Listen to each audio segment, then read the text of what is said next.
যুদ্ধ শুরুর পর থেকে এ পর্যন্ত যত হামলা হয়েছে তার ভেতর এটি ছিল সবচেয়ে ভয়াবহ। তেহরানের পূর্ব পশ্চিম এমনকি দক্ষিণ দিক থেকেও হামলার শব্দ শোনা যাচ্ছিল। শব্দ এতটাই উচ্চ ছিল মনে হচ্ছিল যেন আমাদের অফিসের জানালাগুলো কাঁপছে। তবে আমরা কোনো নির্ভরযোগ্য সূত্র থেকে তথ্য সংগ্রহ করতে পারছিলাম না, কারণ এই বিষয়ে সরকারের বিধিনিষেধ রয়েছে। সোমবার রাতে তেহরানে হওয়া হামলার বর্ণনা এভাবেই দিচ্ছিলেন কাতার ভিত্তিক সংবাদ মাধ্যম আল জাজিরার সাংবাদিক মোহাম্মদ ভল। তিনি জানান, আমরা বুঝতে পারছিলাম তেহরানে হওয়া হামলাগুলোর মধ্যে এটি ছিল সবচেয়ে বিধ্বংসী, যার হাত থেকে রেহাই পায়নি আহবাজ, ইস্পাহান, কারাজ সহ পশ্চিমের আরও গুটি কয়েক অঞ্চল।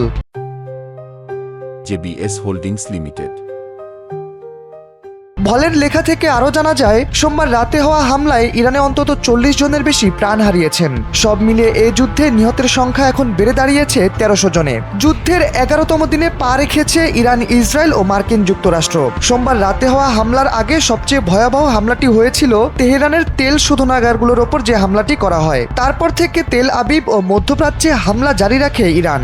মাসের প্রায় অর্ধেকের কাছাকাছি সময় চলে এলেও হামলার ধাঁচ কমেনি এতটুকু। এসবের মাঝে তৈরি হয় নতুন উত্তেজনা, তেল সংকট। মার্কিন প্রেসিডেন্ট ডোনাল্ড ট্রাম্প যতই ইরানের টুটি চেপে ধরতে চাইছেন, ততই যেন বেগবান হচ্ছে তেহরান।